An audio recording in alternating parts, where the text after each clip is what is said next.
다른 복음은 없나니 갈라디아서 강의 5번째 시간입니다.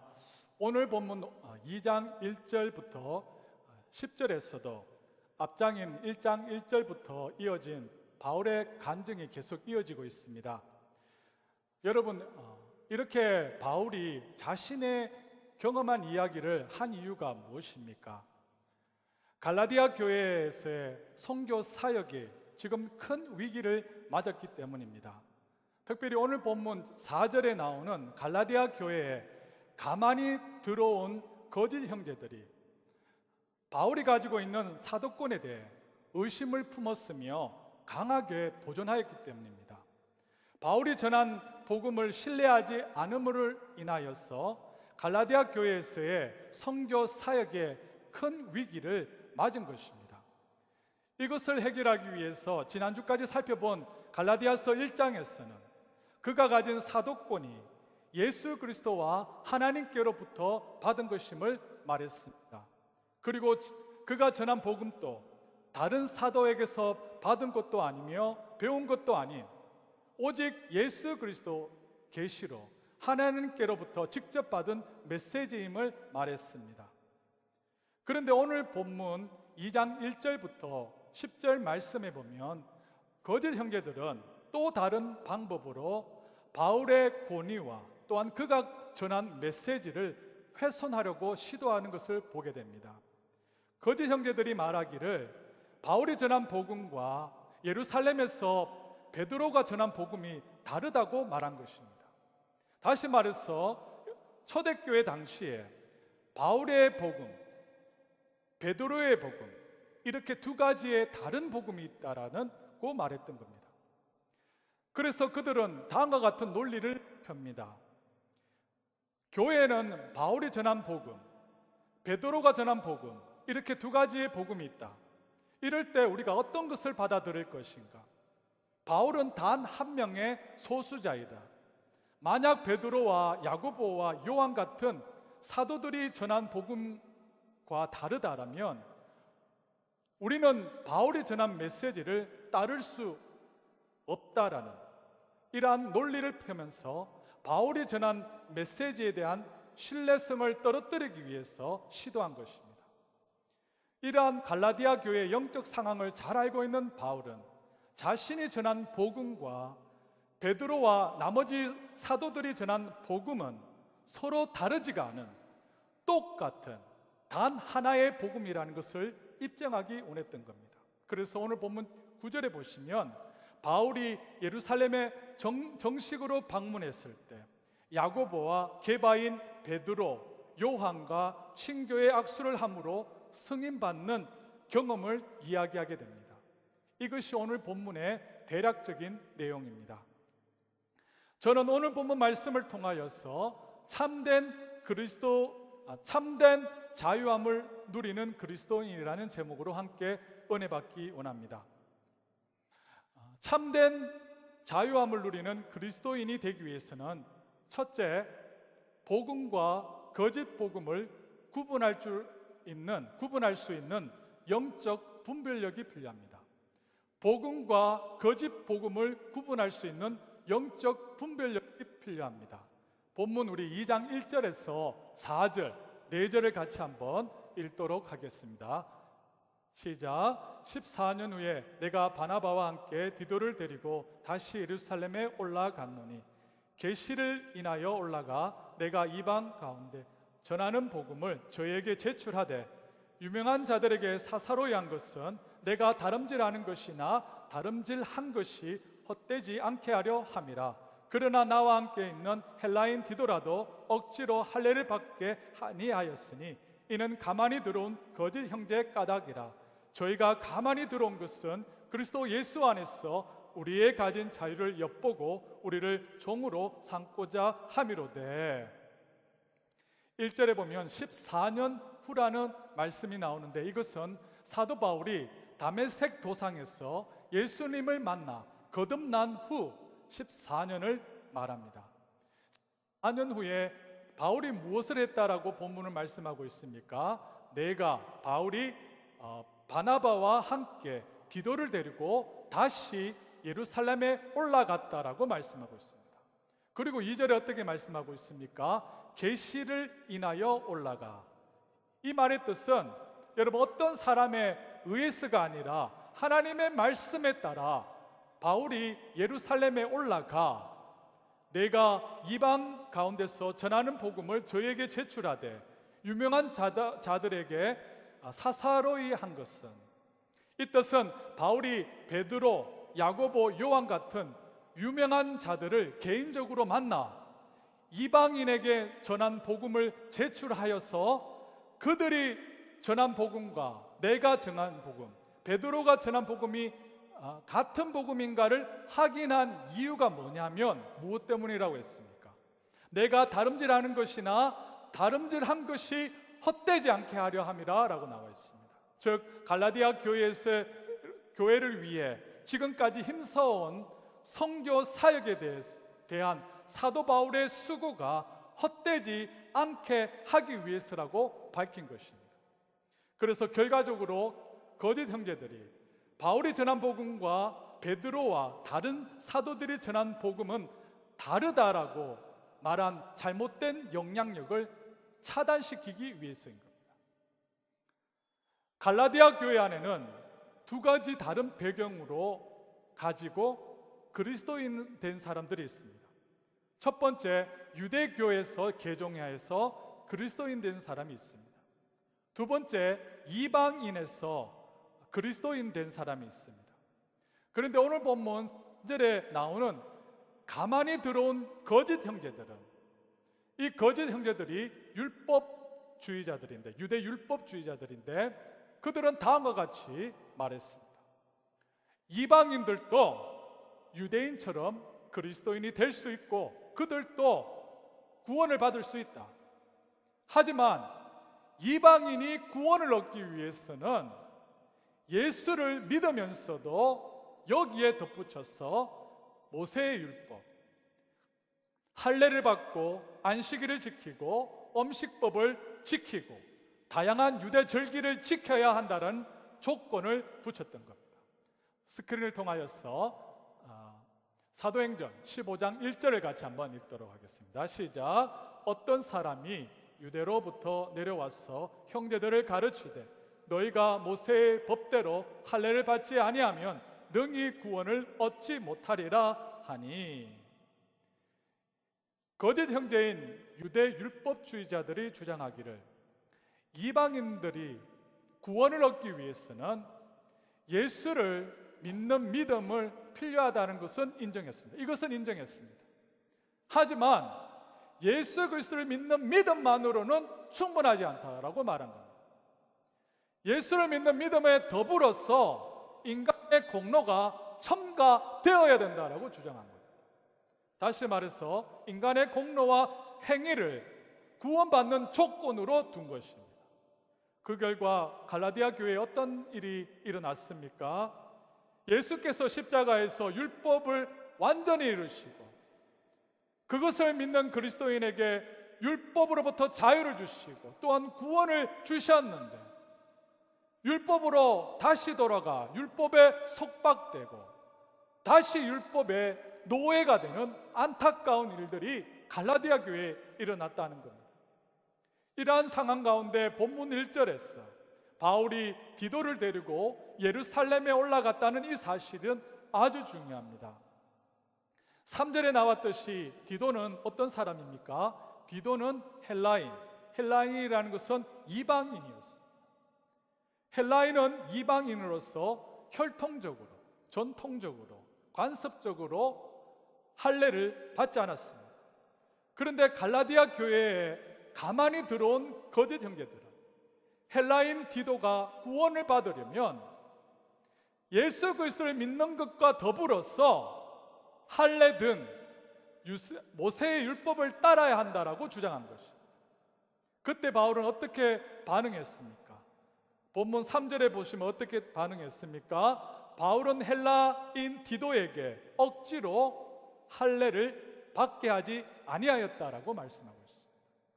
여러분, 이방인인 디도에게 할례를 주지 않을 수 있었던 것은 바울이 복음과 거짓 복음을 구분할 수 있는 영적 분별력이 있었기 때문입니다. 이방인이나 유대인이나 어떤 사람일지라도 율법의 행함으로 인간의 공로가 조금도 첨가되지 않은 십자가에서 율법을 온전히 이루신 오직 예수 그리스도를 믿는 믿음만으로 구원받을 수 있다는 이러한 분명한 진리를 사도 바울이 알 수 있었기 때문에 가능한 것이라는 거예요. 사랑하는 성도 여러분, 이처럼 저와 여러분들이 그리스도인으로서 참된 자유함을 누리기 위해서는 복음과 거짓 복음을 구분할 수 있어야 됩니다. 바울이 디도에게 억지로 할례를 받게 하지 아니했던 것, 저와 여러분도 예수 그리스도를 믿는 믿음에 무언가를 첨가하고 덧붙이려는 이러한 고집을 부려서는 안 된다는 겁니다.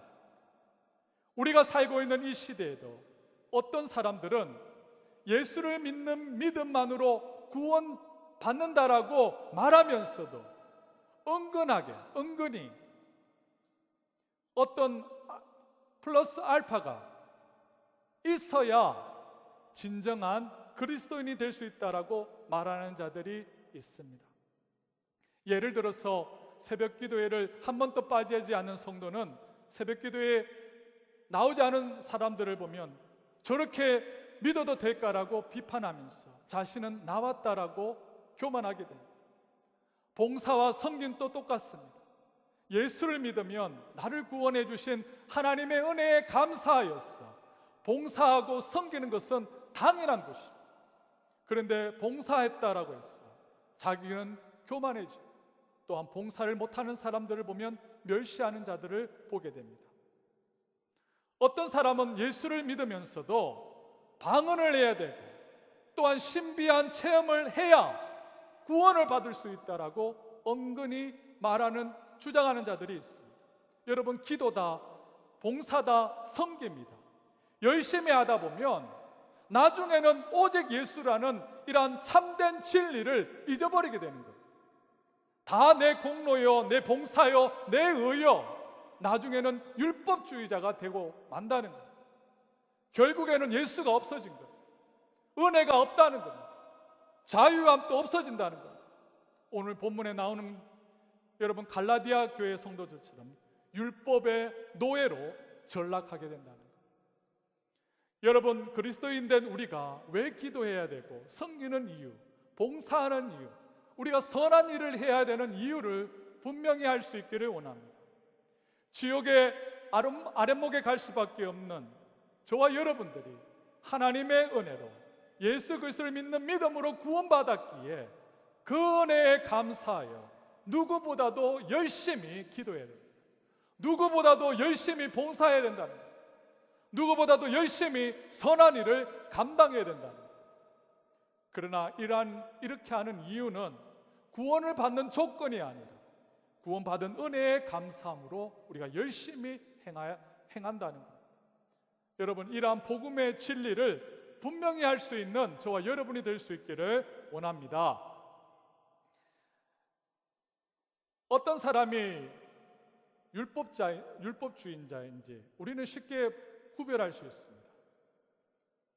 율법주의자들은 여러분 열심히 하기는 하는데 얼굴 표정이 밝지가 않습니다. 열심히 믿는다라고 하는데 그 삶에 은혜가 없어요. 열심히 믿는다라고 하는데 입만 열면 다른 사람을 비판합니다. 왜 그럴까요? 복음과 거짓 복음을 구분하지 못하였기 때문에, 율법에 속박되고 율법의 노예가 됐기 때문에.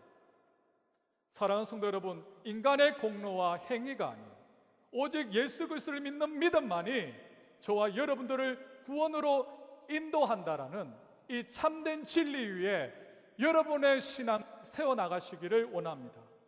구원받기 위하여 예수 그리스도를 믿는 믿음 위에 플러스 어떠한 인간의 공로, 행위를 더 있어야 된다는 이 가르침은 절대적으로 거짓 가르침이라는 것을 분명히 하시기를 원합니다.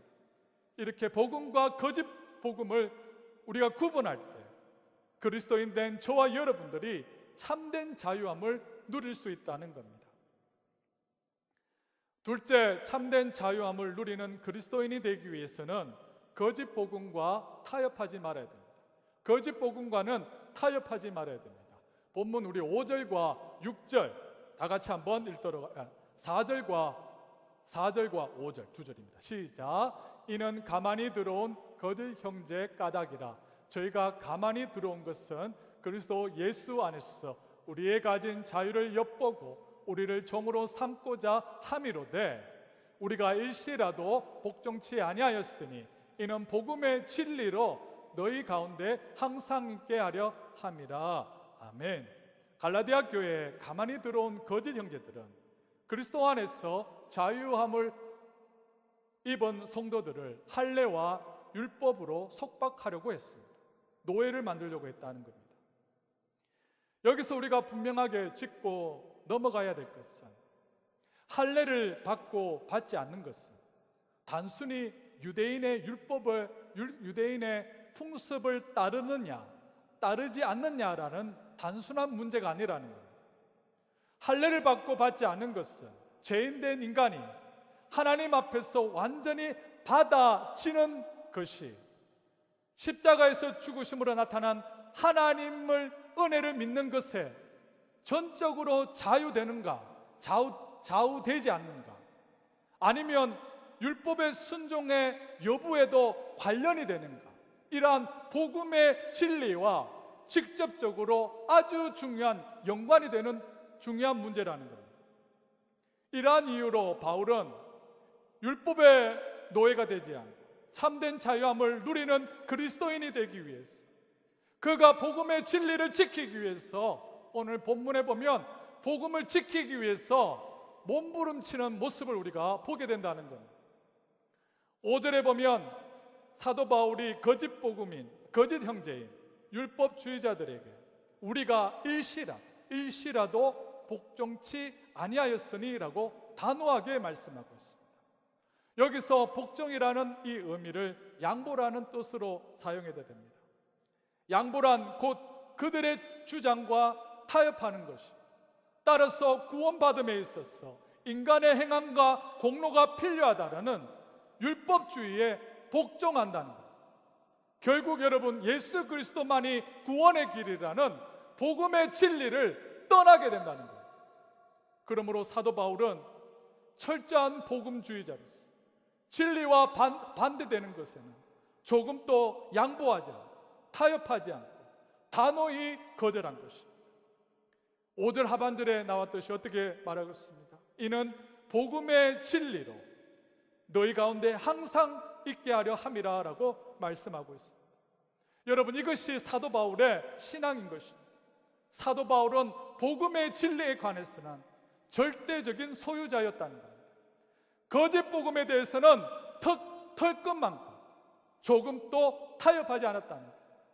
심지어 일시라도 잠시라도 양보할 마음이 없다라고 말씀하고 있습니다. 이렇게 사도 바울은 거짓 복음에 대해서는 절대 비타협적이었습니다. 그런데 다른 곳에 보면 진리가 아닌 신앙의 비본질적인 부분에 대해서는 사도 바울이 얼마든지 양보하고 유연한 모습을 보게 됩니다. 예를 들어서 고린도전서 7장에 보면 결혼에 대한 문제를 말할 때 다음과 같이 말씀하고 있습니다. 바울이 말하기를 웬만하면 혼자 살아라. 하지만 정 가고 싶으면 시집을 가라. 그리고 시집을 보내려고 너무 애쓰지 마라. 그러나 굳이 가겠다라면 그냥 보내라. 이런 식으로 아주 여유 있게 말씀하고 있습니다. 또한 우상에 바쳐진 고기의 문제도 이렇게 말하고 있습니다. 고기를 꼭 먹어야 하느냐? 어지간하면 먹지 마라. 그렇다고 꼭 안 먹을 것도 없다라고 말하고 있습니다. 신앙의 비본질적인 문제에서는 아주 양보적이었다는 겁니다. 그러나 다른 사람의 신앙에 방해가 된다면, 혹 다른 사람이 나로 통하여 실족할 수 있다면 나는 영원히 고기를 먹지 않겠다라고 말씀하고 있습니다. 이렇게 바울은 거짓 복음에 대해서는 비타협적이었지만 진리가 아닌 신앙의 비본질적인 문제에 대해서는 얼마든지 양보하는 모습을 우리가 볼 수 있습니다. 그렇다면 여러분, 우리는 지금 어떻게 살아가고 있습니까? 우리 주위를 보면 이와 반대로 살아가는 분들이 많은 것 같습니다. 양보해서는 안 될 것에 쉽게 양보하고, 양보해야 할 것은 여러분 쓸데없이 고집 부리는 것을 보게 됩니다. 이것은 왜냐하면 믿음의 비본질적인 부분에 대해서 목숨을 걸고 신앙생활을 잘못하고 있기 때문입니다. 오래전에 제가 들었던 이야기인데 어떤 이민교회에서 이러한 일이 일어났습니다. 전통적으로 한국 교회에서는 부활절에 성도들에게 계란을 나누어 주고 있습니다. 그런데 그 교회에서는 계란과 함께 떡을 줄 것인가 아니면 빵을 줄 것인가, 이 문제 때문에 두 패로 나뉘어서 싸우게 되었고 두 교회로 나뉘어지게 되었다는 이야기를 들었습니다. 이러한 종류의 이야기들이 아주 많이 있습니다. 이렇게 하든 저렇게 하든 진리와는 아무 상관이 없는 신앙의 비본질적인 문제에 대해서 자기의 고집을 세워 양보하지 않고 타협하지 않는 경우가 교회에서 많이 일어나고 있다는 것. 성 어거스틴이 이런 말을 했습니다. 본질적인 것에는 일치를, 비본질적인 것에는 자유를, 그리고 모든 것에는 사랑. 다시 한번 말씀드리겠습니다. 본질적인 것에는 일치를, 비본질적인 것에는 자유를, 그리고 모든 것에는 사랑이라는 말을 했습니다. 이 말을 뒤집어 말하면 본질적인 문제에 대해서 우리가 일치하지 않으면 사고가 터지고, 비본질적인 문제에 대해서 다른 사람에게 자유를 주지 않으면 문제가 나. 본질이든 비본질이든 모든 문제를 처리함에 있어서 사랑이 없으면 사고가 생긴다는 겁니다. 사랑하는 성도 여러분, 우리 교회 성도님들은 복음의 진리, 신앙의 본질적인 부분에 대해서는 우리 모두가 조금도 어긋남이 없고 일치되기를 원합니다. 그러나 복음의 진리가 아닌 신앙의 비본질적인 부분에 대해서는 어떤 사람의 의견을 절대화하지 않고 다른 사람에게 자유를 줄 수 있기를 원합니다. 그리고 모든 일에 처리함에 있어서 예수 그리스도의 사랑으로 하시기를 원합니다. 아멘 하십니까? 여러분, 이럴 때 우리 교회가 건강하게 성장할 수 있다는 겁니다. 여러분, 사도 바울이 디도로 하여금 억지로 할례를 왜 받지 않게 했습니까? 그것은 만약 바울이 자신의 제자 중 한 사람이었던 디도로 하여금 할례를 행했다라면 그것은 곧 이방인이 구원을 받으려면 그리스도를 믿는 것 외에 할례를 받아야 한다는 이 주장, 율법주의자들의 주장을 수용하는 것이 되는 것이 되기 때문입니다. 이렇게 되면 완전한 그리스도의 대속적 죽음을 무가치하게 만드는 것이 되는 것이고, 순전한 복음을 훼손하게 만드는 것이 되는 겁니다. 그렇습니다. 진리에 대해서 우리가 한 걸음을 물러서게 되면 거짓 복음과 타협하려고 할 때 우리가 가진 복음은 완전히 사라지게 된다는 겁니다. 마치 댐에서 작은 구멍이 나면 그 구멍으로 인하여서 댐이 전체가 무너지는 것처럼 거짓 복음에 대해서 우리가 조금이라도 양보하게 된다면 우리가 가진 진리 전체가 파괴되고 만다는 겁니다. 그러므로 우리 성도님들은 어떠한 대가를 치르더라도 이 복음의 진리를 지키기 위하여 우리가 힘쓸 수 있기를 원합니다. 그럴 때 저와 여러분들이 그리스도인으로서 우리가 누릴 수 있는 참된 자유를 우리가 누리고 가질 수 있는 것입니다.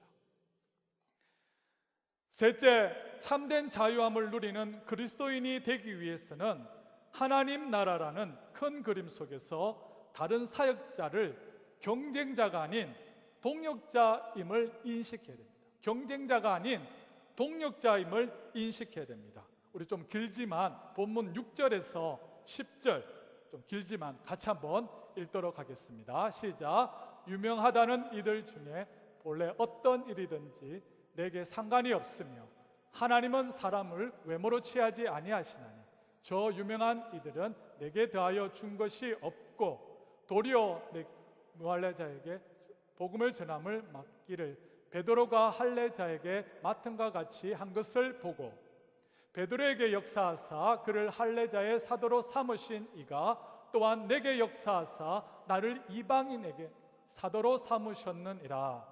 또 내게 주신 은혜를 알므로 기둥같이 여기는 야고보와 게바와 요한도 나와 바나바에게 교제의 약수를 하였으니 이는 우리는 이방인에게로 저희는 할례자에게로 가게 하려 함이라.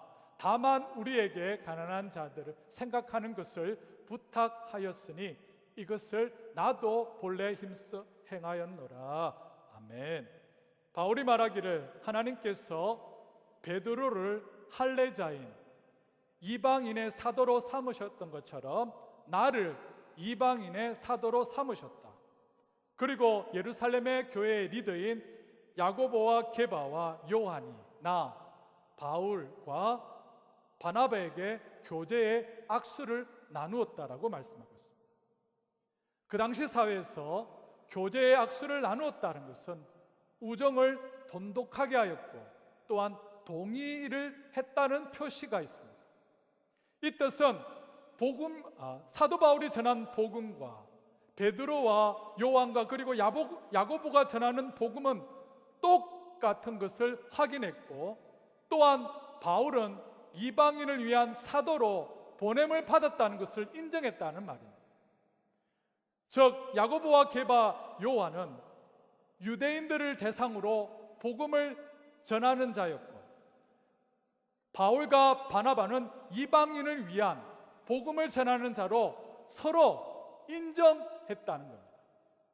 서로 다른 두 그룹, 즉 유대인을 위한 사역, 이방인을 위한 사역, 하나님께서 주신 그 비전에 따라 서로 다른 독자적인 사역을 하면서도 또한 하나님의 나라를 건설하는 사역에서는 서로가 협력했다는 뜻이 여기에 있습니다.